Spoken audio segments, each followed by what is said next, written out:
নমস্কার বন্ধুরা, তোমাদের প্রত্যেককে স্বাগত। ভারতের প্রথম সংবিধান সংশোধন হয়েছে দেখো কত সালে? 1951 সালে।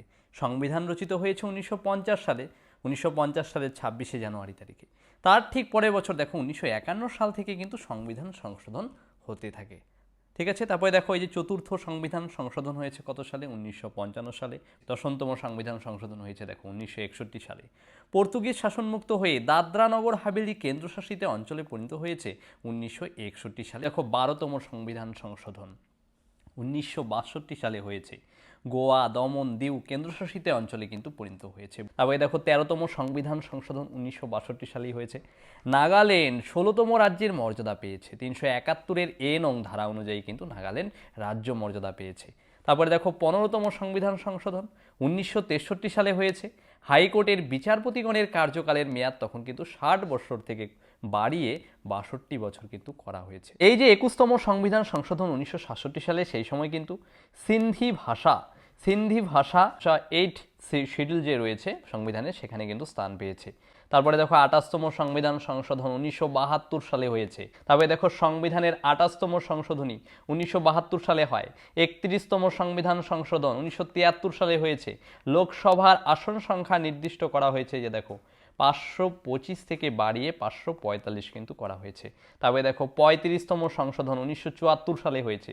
সিকিম সহযোগী রাজ্যের মর্যাদা কিন্তু পেয়েছে এই 1974 সালে। কততম সংবিধান সংশোধন? দেখো 35তম সংবিধান সংশোধন। তারপর দেখো 36তম সংবিধান সংশোধন 1975 সালে হয়েছে। সিকিম কিন্তু পূর্ণাঙ্গ রাজ্যের কিন্তু মর্যাদা পেয়েছে 1975 সালে। 38তম সংবিধান সংশোধন 1975 সালে হয়েছে। তারপরে দেখো 41তম সংবিধান সংশোধন 1976 সালে হয়েছে।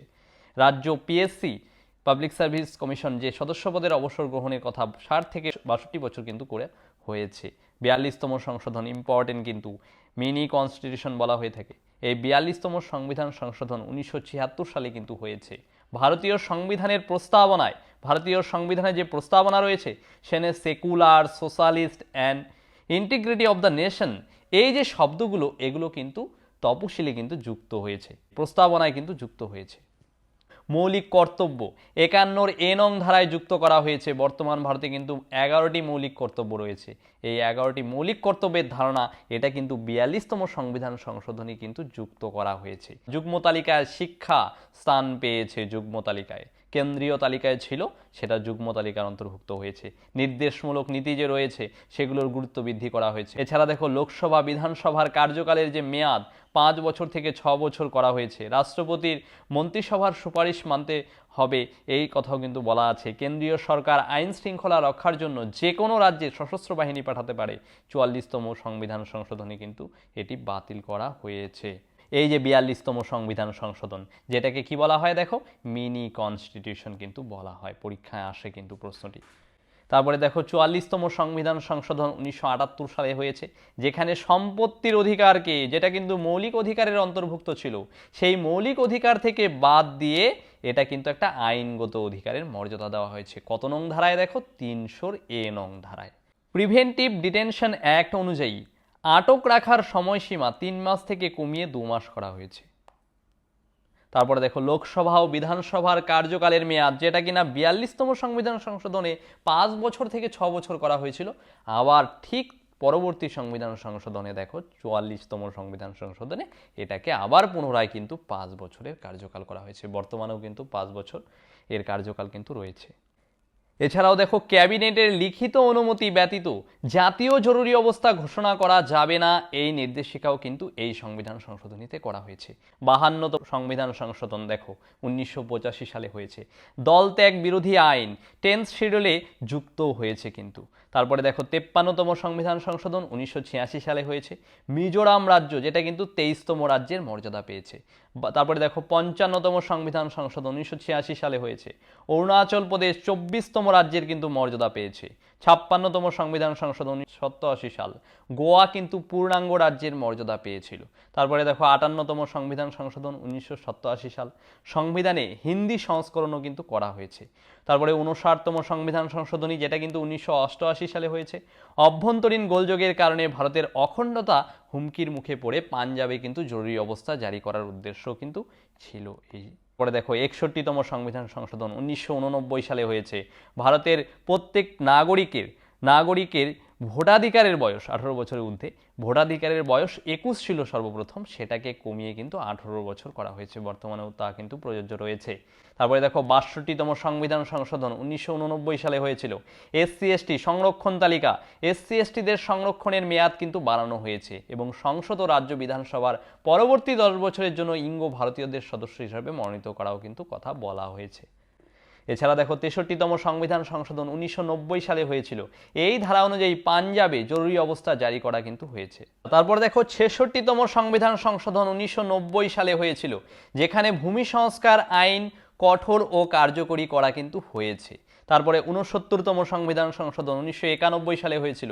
দিল্লিকে ন্যাশনাল ক্যাপিটাল টেরিটরির মর্যাদা কিন্তু দেওয়া হয়েছে। দিল্লিকে ন্যাশনাল ক্যাপিটাল টেরিটরির মর্যাদা দেওয়া হয়েছে কত সালে দেখো 1991 সালে। কততম সংবিধান সংশোধন?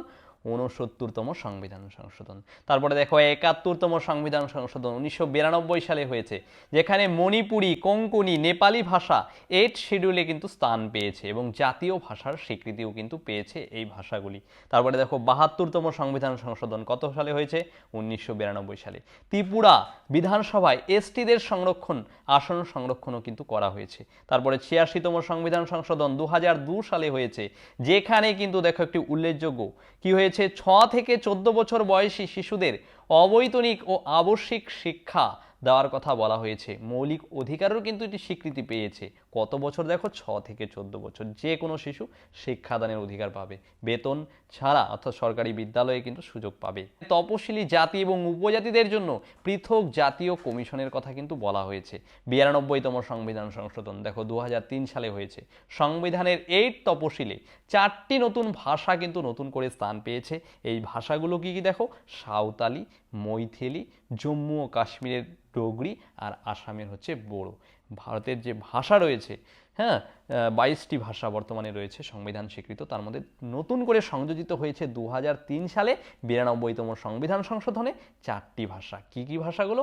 1 সাঁওতালি, 2 মৈথিলি, 3 হচ্ছে ডোগরি আর 4 হচ্ছে আসামের বোড়ো। তারপরে দেখো 100তম সংবিধান সংশোধন কত সালে হয়েছে দেখো? 2015 সালে। ভারত বাংলাদেশ ছিটমহল বিনিময় চুক্তি কিন্তু কার্যকর হয়েছে এই সময়। তারপরে 101তম সংবিধান সংশোধন 2017 সালে হয়েছে, যেখানে কিন্তু জিএসটি, গুড সার্ভিস ট্যাক্স, এই যে ব্যবস্থা এটা কিন্তু চালু হয়েছে। কত সাল থেকে দেখো? জুলাই 2017 থেকে। তারপরে 102তম সংবিধান সংশোধন 2018 সালে হয়েছে দেখো, সামাজিক এবং শিক্ষার ভিত্তিতে অন্যান্য অনগ্রসর সম্প্রদায়ের জন্য বিশেষ সুযোগ সুবিধার কথা কিন্তু বলা হয়েছে। এবার আমরা জেনে নেব দেখো সংবিধান সংক্রান্ত যে ধারাগুলো রয়েছে সেই ধারাগুলো সম্পর্কে আমরা জানব। দেখো ভারতীয় সংবিধানের 1 নং ধারায় কি উল্লেখ রয়েছে দেখো।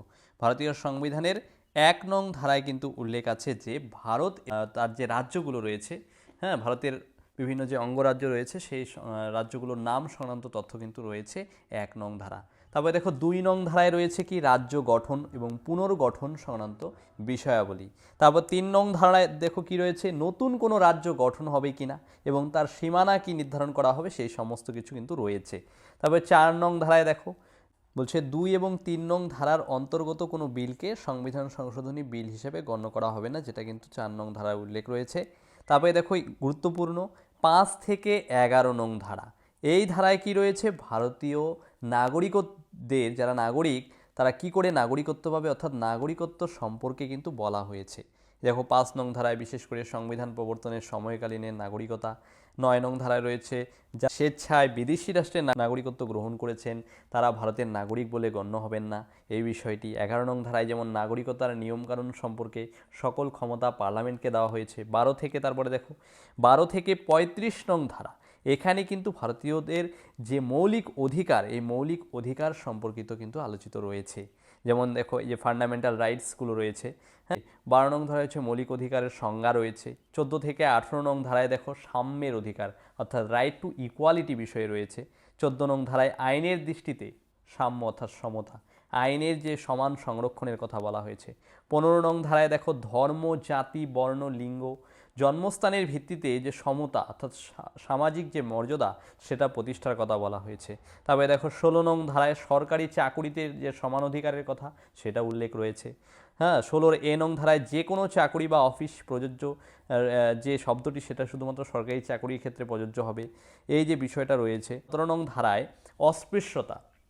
অস্পৃশ্যতা দূরীকরণ, অর্থাৎ এভোলিউশন টু আনটাচেবিলিটি, যেটা কিন্তু 1955 সালে অস্পৃশ্যতা সংক্রান্ত একটা অপরাধ আইনও কিন্তু পাশ হয়েছে 1955 সালে। এটা কত নং ধারায় উল্লেখ আছে দেখো, 17 নং ধারায় কিন্তু উল্লেখ আছে।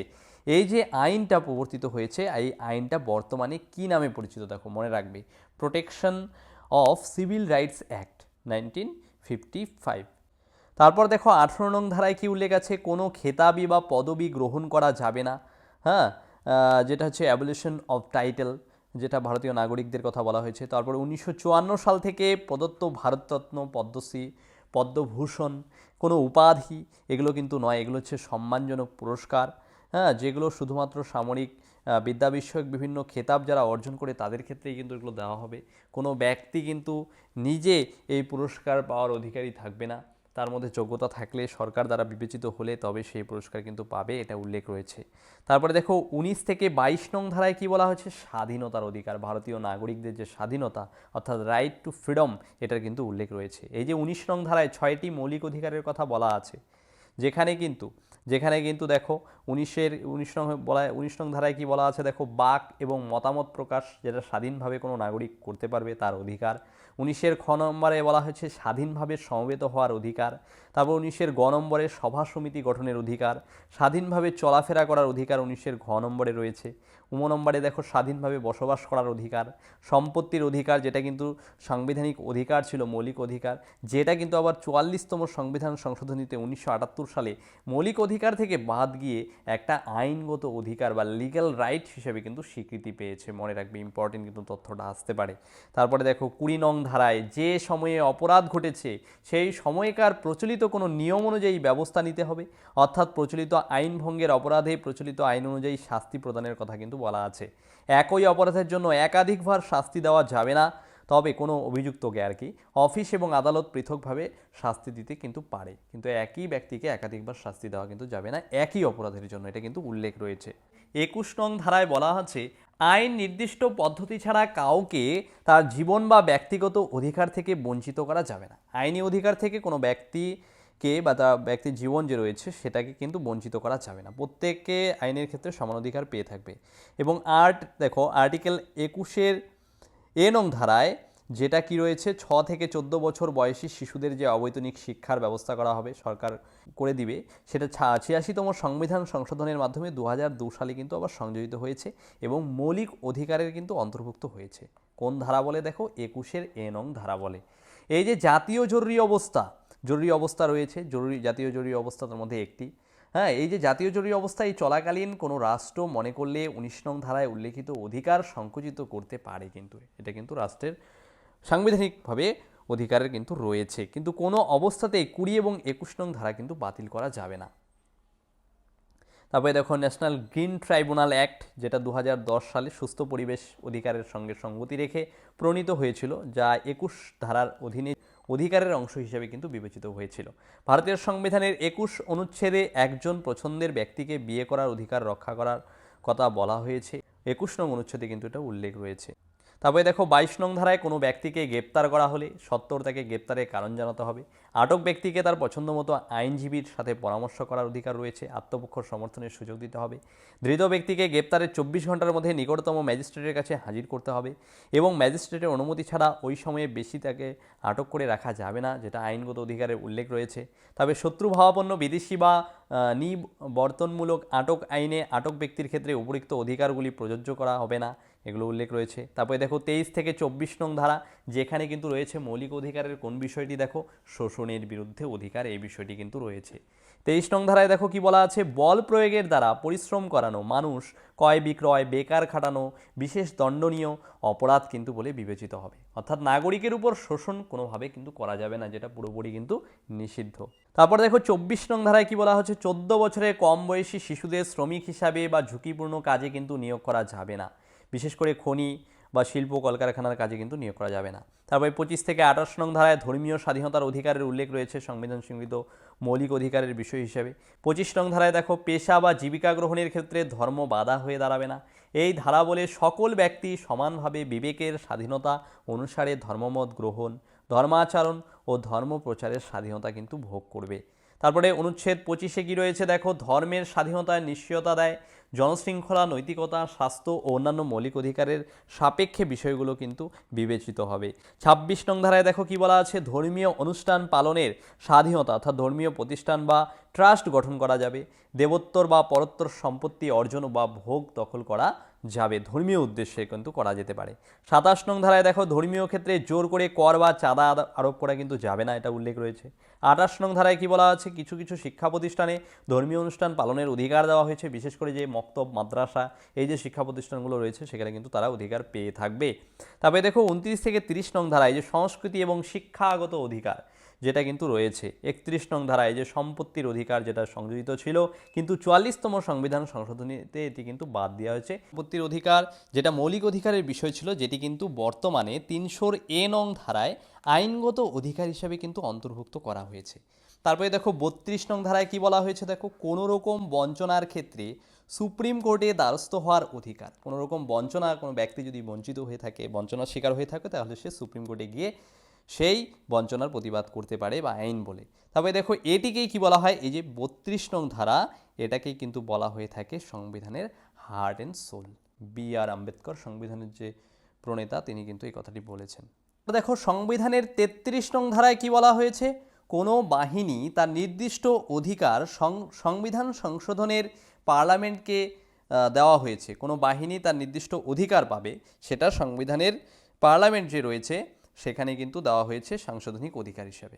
তারপরে দেখো 36 থেকে 51 নং ধারা, যেখানে কি বলা হয়েছে, রাষ্ট্র পরিচালনার জন্য নির্দেশমূলক যে নীতিগুলো, যেটাকে বলে directive principles of state policy, DPSP, এই বিষয়গুলো কিন্তু রয়েছে 36 থেকে 51 নং ধারায়। রাষ্ট্র পরিচালনার নির্দেশমূলক নীতি কোন ধারা, মনে রাখবে 36 থেকে 51 নং ধারায় কিন্তু উল্লেখ রয়েছে। এই ছিল আজকের সাজেস্টিভ ক্লাস। তো তোমরা যারা ব্রহ্মাস্ত্র এই সাজেশনটি পেতে চাও, বিশেষ করে ক্লার্কশিপ, কলকাতা পুলিশ এবং WBP পরীক্ষার জন্য প্রস্তুতি যারা নিচ্ছ, তারা অতি অবশ্যই কিন্তু স্ক্রিনে দেওয়া নম্বরে একবার হোয়াটসঅ্যাপ করে নেবে। আর তার সঙ্গে বলছি, এই চ্যানেলে যদি কেউ নতুন হয়ে থাকে তাহলে অতি অবশ্যই লাইক এবং সাবস্ক্রাইব করে রাখবে। প্রত্যেককে থ্যাংক ইউ।